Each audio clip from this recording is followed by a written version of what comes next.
You're listening to The Briefing, first broadcast on the 3rd of March 2025 on Monocle Radio.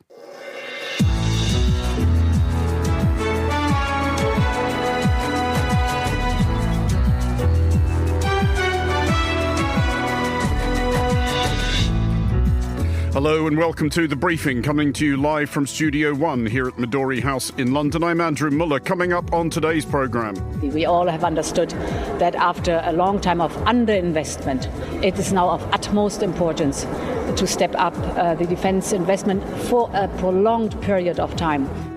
The non-American members of the Transatlantic Alliance, if indeed that is still a thing, adjust to a new reality.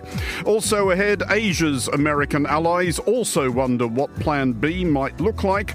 Later in the show, we'll look at Morocco's pre-World Cup infrastructural ambitions and explain that the biggest fast food chain on earth probably isn't what you think it is. And finally... just look, a country like Brazil never won an Oscar. That's incredible, but I think that's changing, you know. That's all coming up right here on The Briefing on Monocle Radio.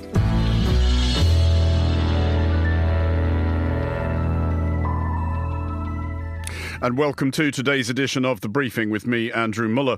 This past weekend, London hosted a summit of 19 international leaders to address the situation in Ukraine, specifically how to continue addressing it should the United States withdraw its support. None of those in attendance thought it important to upbraid Ukraine's President Volodymyr Zelensky for neglecting to get his suit back from the cleaners. UK Prime Minister Sir Keir Starmer, straining to hold the Transatlantic Alliance together, said that Europe was willing to, quote, put boots on the ground and planes in the air, but emphasised that US backing was still going to be crucial. Well, joining me now is Monocle's foreign editor, Alexis Self, and Monocle's writer and researcher, Julia Lasica. Julia, first of all, it has obviously been a very weird 3 years for all of your fellow Ukrainians, but even by those standards, how weird has the last 72 hours been, from the Oval Office meltdown on Friday to the rather more positive and upbeat summit this weekend? I feel like I use this word so much. It's so horrid. But I think there was a real sense that we were living in history. There was a real sense that every minute that passed, something momentous was happening. On Friday evening, you know, I was on a train going down after work, and I just could tell what was happening was every minute it was just history was being made. The country's future was being shaped, and Europe's future was being shaped as well. Everyone was glued to their TVs watching this. And Lex, to bring you in, what have you made of, we'll talk about the actual meat of what has been discussed shortly, but the optics of it from Starmer's point of view, because he was in an extremely tricky diplomatic position. He'd been to the White House earlier in the week and dangled the big shiny thing in front of President Trump, i.e. the state visit, and had come back to generally pretty good reviews, only for the whole thing to completely unravel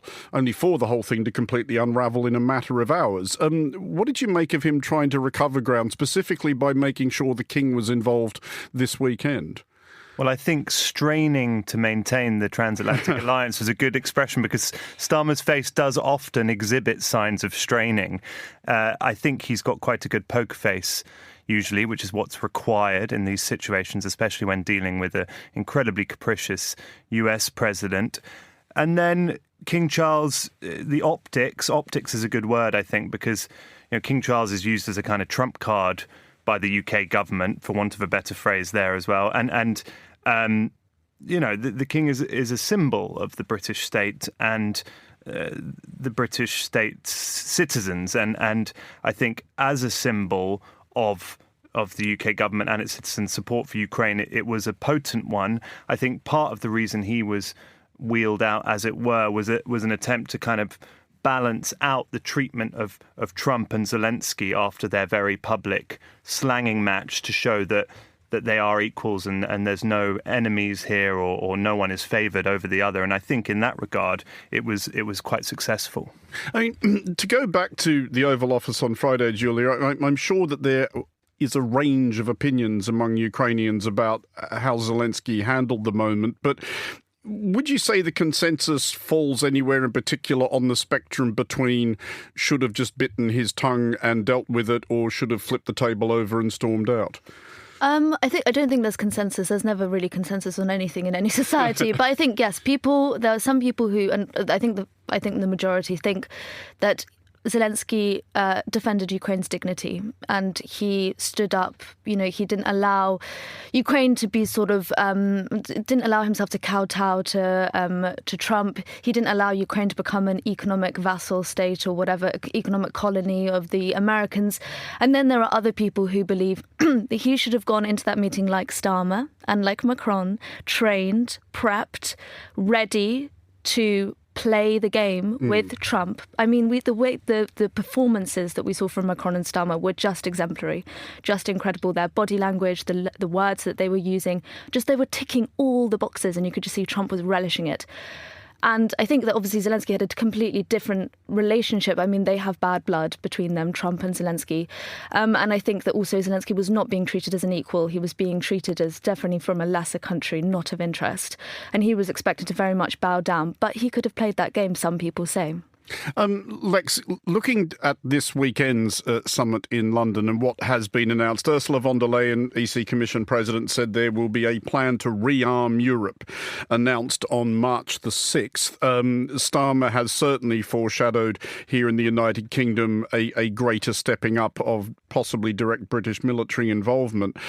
How easy is this going to be, though, to sell to Western European electorates? I think the Baltic states, who were rather controversially not invited this weekend, Poland, other frontline states probably don't need much persuading. But there is still a sense, I think, in parts of Western Europe that all of this is happening all the way over there and isn't really our problem. Well, I think any sense of that has banished over the past week, at least, and especially over the past weekend. I think in the UK, as we've discussed in the past, the UK is a different case because support for Ukraine is a bipartisan issue here. And so, when Starmer announced last week that he was increasing defence spending to 2.5% of GDP, there wasn't any opposition from the opposition, as it were. Again, you don't know what the electorate is willing to sacrifice in that regard. It was easy bait getting rid of international aid because in populist times, international aid doesn't figure very high on voters' concerns, and they feel it's a luxury. I think Starmer's burnished his statesman credentials over the past week. He's had a war bump in some polling data.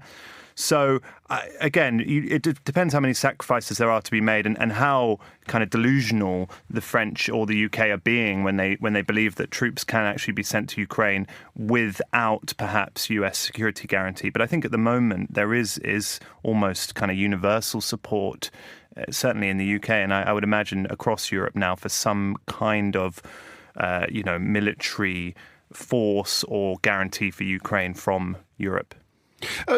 Julia, it is, of course, going to be, as it has been now for 3 years, Ukraine doing most of the sacrificing. And again, with all due acknowledgement that there's probably 44 million different opinions among Ukrainians. But is there an understanding growing, do you think, that the total victory that might have been hoped for 3 years ago is not really an option, and that at some point a compromise will have to be reached and Russia will get to keep some of what it's taken?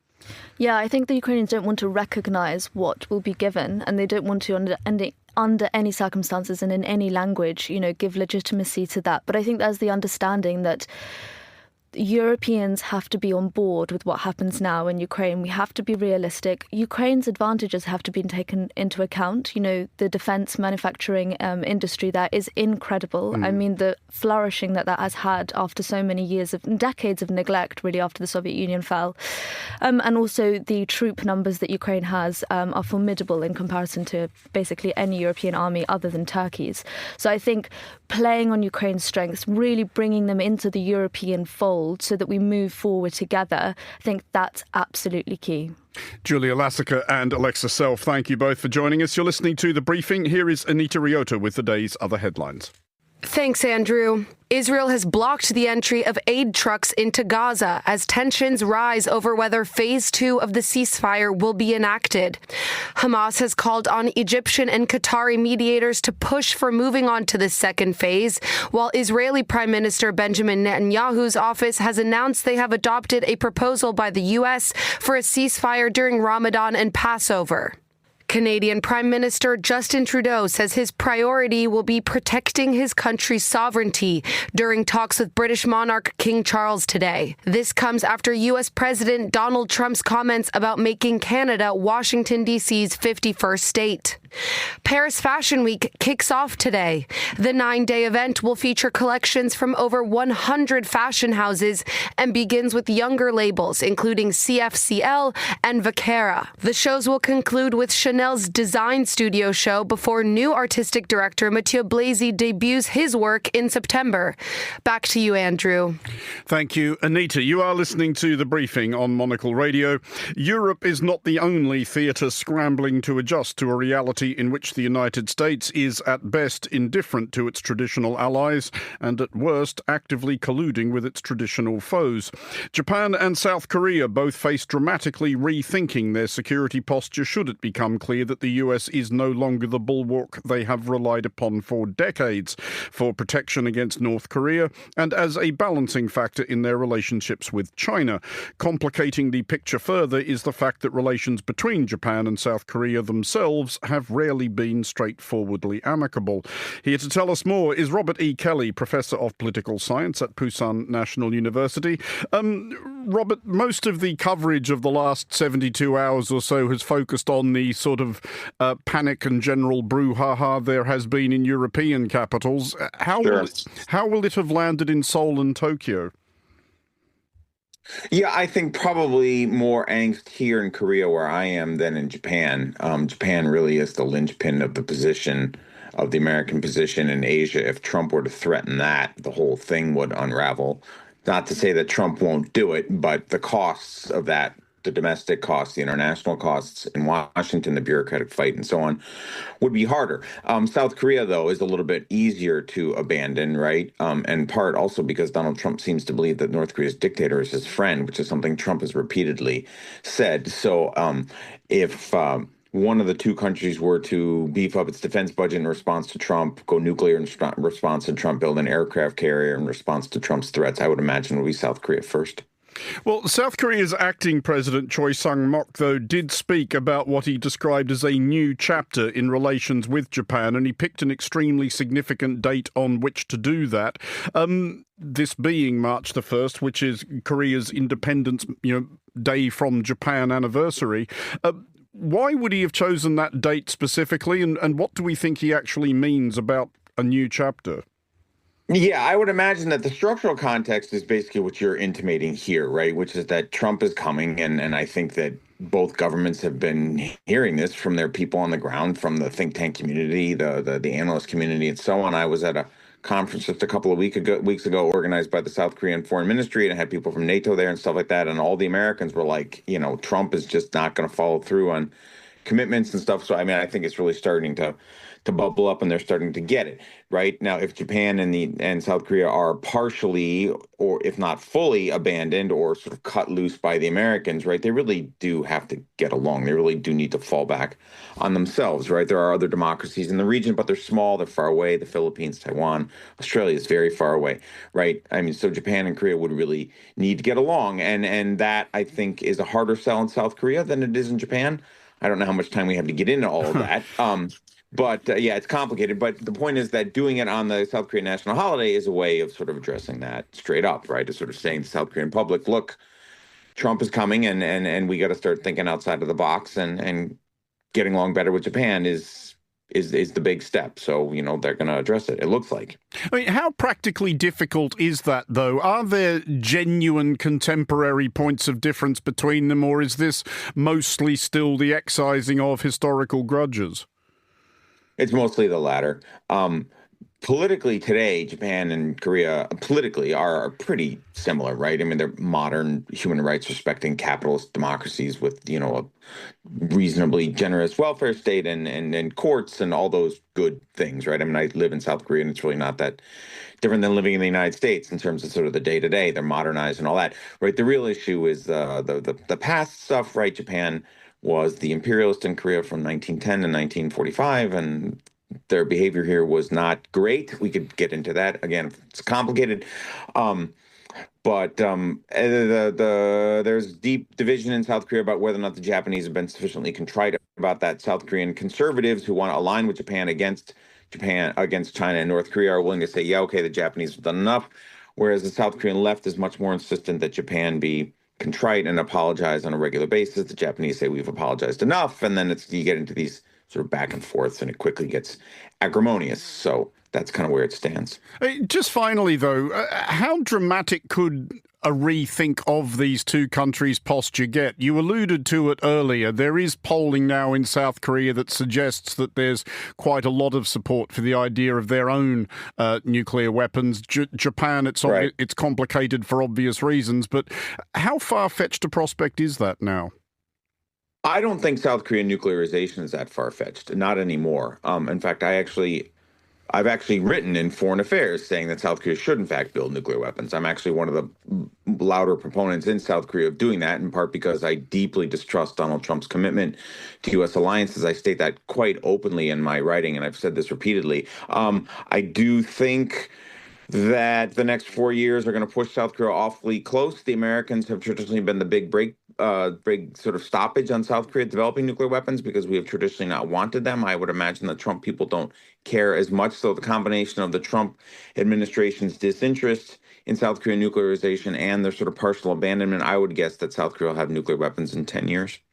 Robert E. Kelly, thank you very much for joining us. You are listening to The Briefing on Monocle Radio.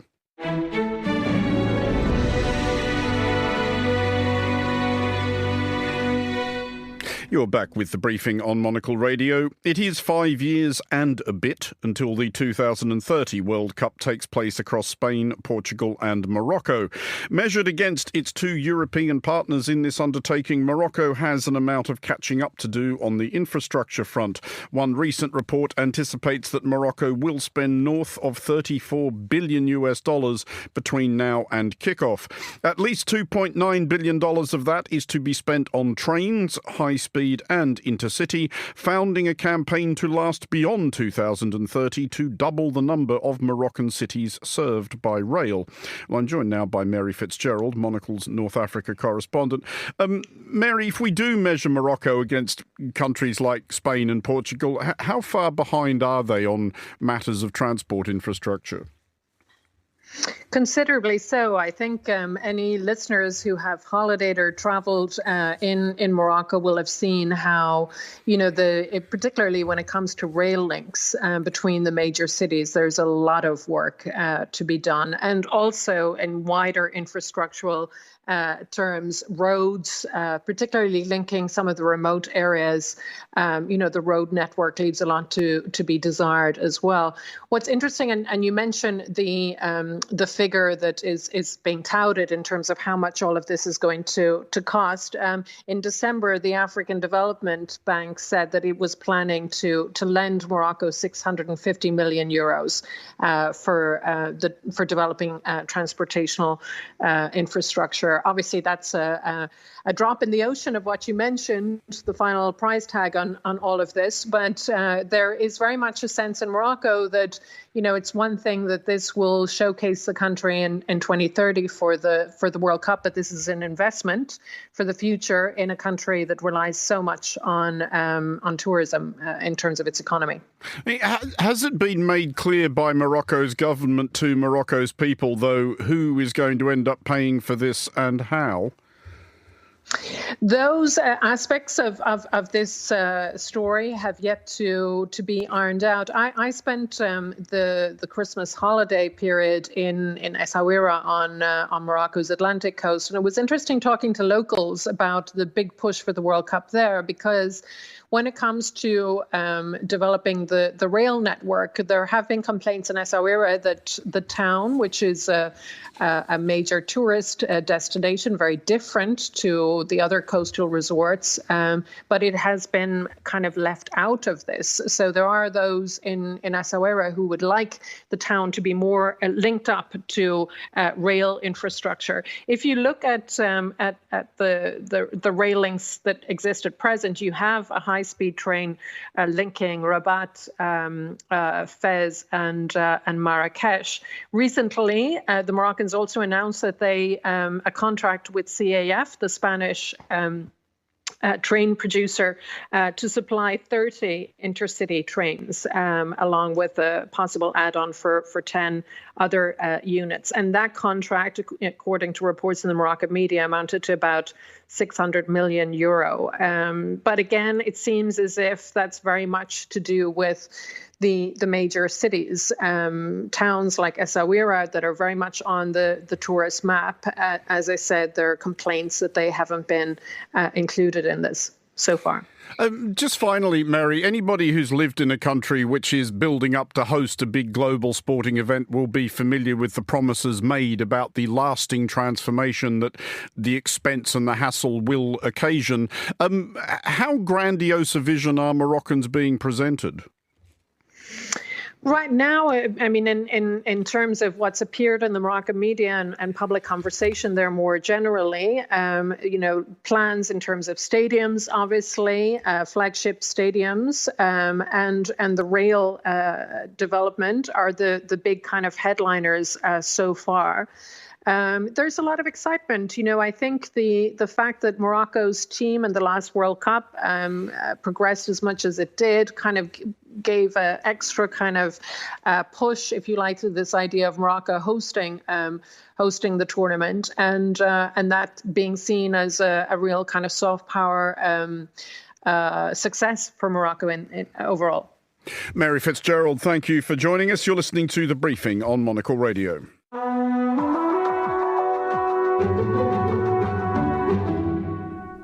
You're back with The Briefing on Monocle Radio.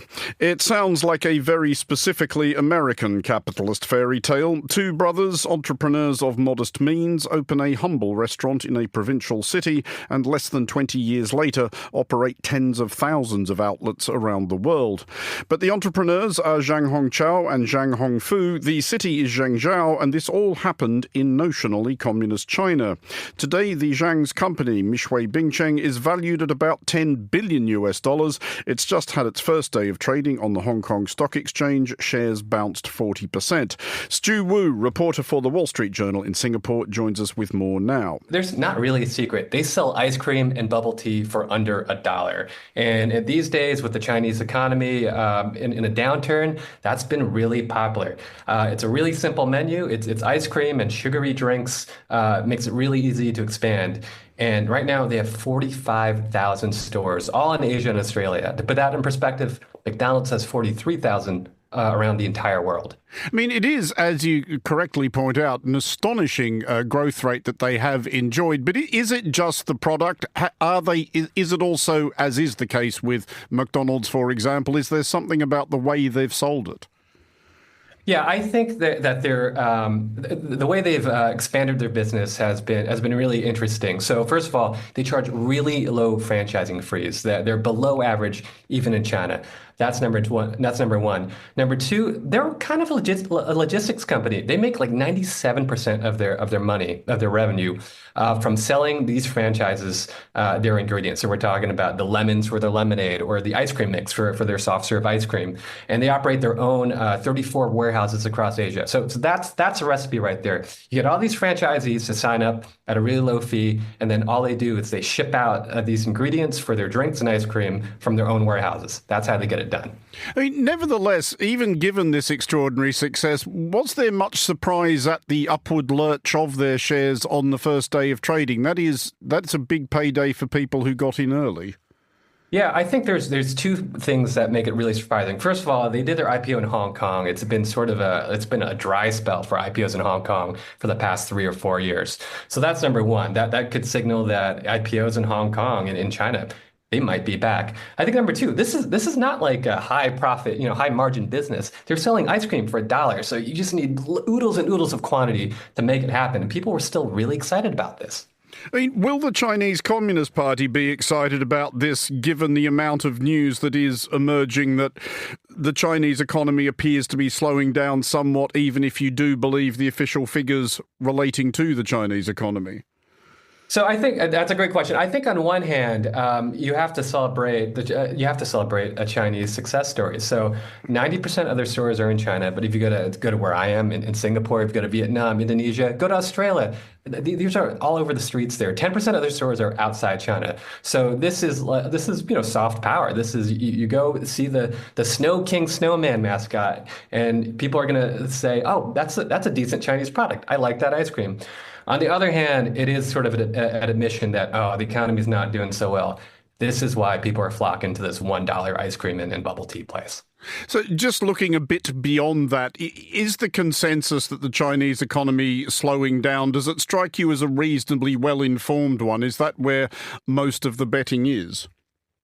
If you look at most of the macro indicators, and even number one, you look at most of the macro indicators and you talk to economists and they say the Chinese economy isn't growing at the rate it used to. First of all, it was gangbusters. It was growing at like double digit, more than 10% for more than a decade. That's pretty much unheard of.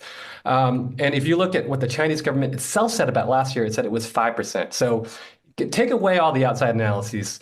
The Chinese government itself is saying that the economy isn't growing like it's used to. And then what the success of Mixue is another sort of indicator as to how people are feeling right now in China. Stu Wu with the Wall Street Journal in Singapore. Thank you for joining us. This is The Briefing.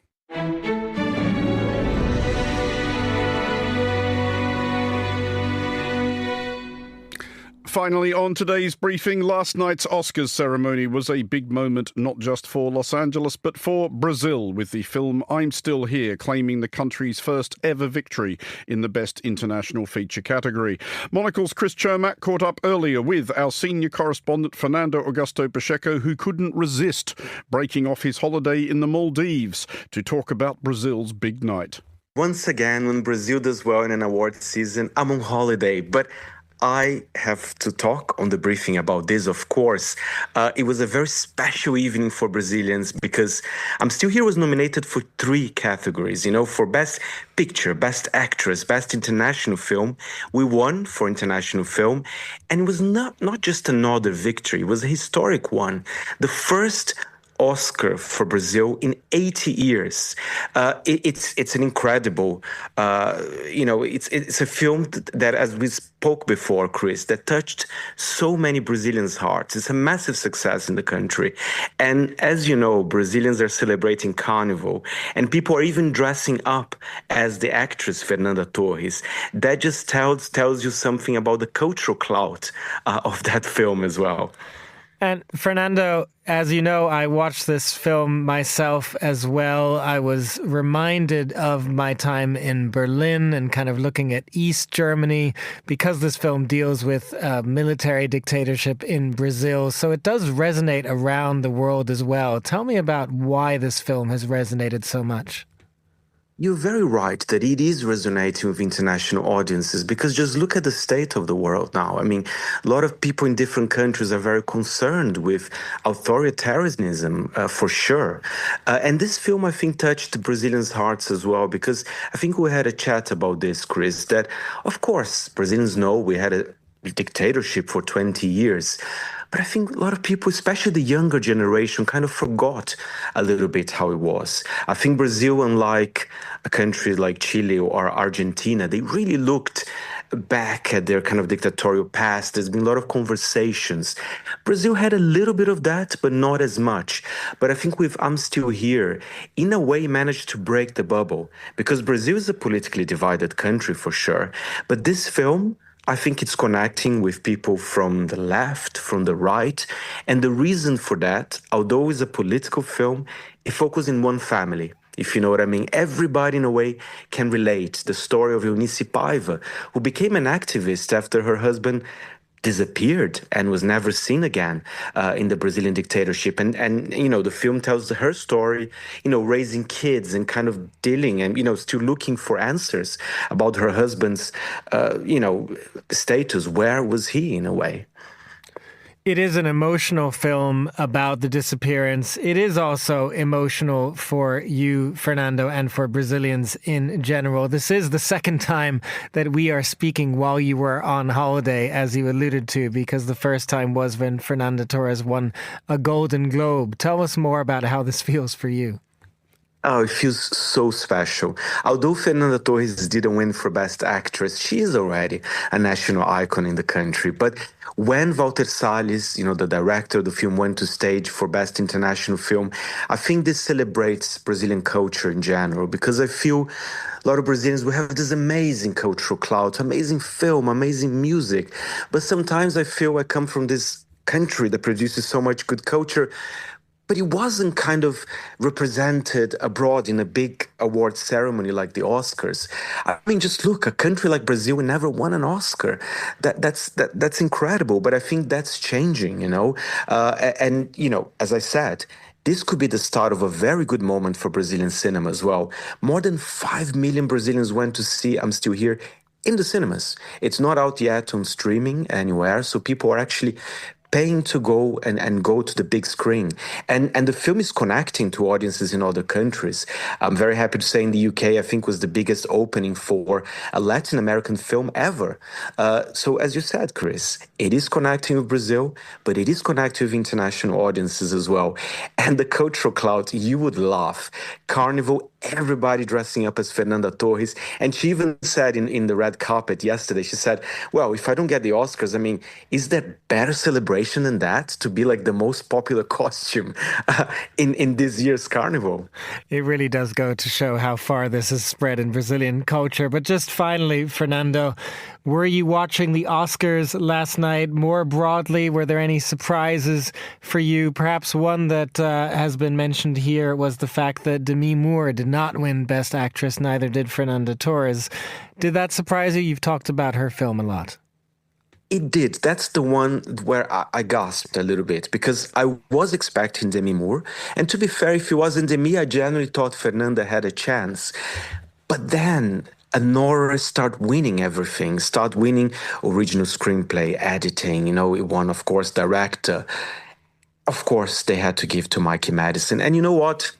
I am a little bit sad for Fernanda, but Mikey, what a talent. I think Anora is a very fresh film, and I really love Sean Baker. And I think he gave, again, one of the best speeches of the night. He was really defending independent cinema, and he's a very charismatic guy. I mean, he had amazing films in the past, like Tangerine. So I was actually very happy with this year's Oscars and how it planned out. I even like the host, Conan O'Brien. I think our very own Karen Krzyzanowicz was talking on The Globalist this morning that there was something a little bit old-fashioned about the Oscars, a lot of music numbers. But I think that's good, you know. I think it was old-fashioned, but still very fresh, with films like Anora winning. And, of course, the Academy becoming more international than ever. Of course, Brazil won Best International, but we were nominated, you know, in the big ones, Best Picture, Best Actress. Just being nominated for that, that's already something. That was a clearly delighted Fernando Augusto Pacheco checking in from his Sunland Lounger with Monocle's Chris Chermak. And that is all for this edition of The Briefing. It was produced by Chris Chermak and Ryuma Takahashi. Our researcher was Francesca Jilks and our studio manager was Elliot Greenfield. The Briefing returns tomorrow at the same time, midday London. I'm Andrew Mueller. Thanks for listening.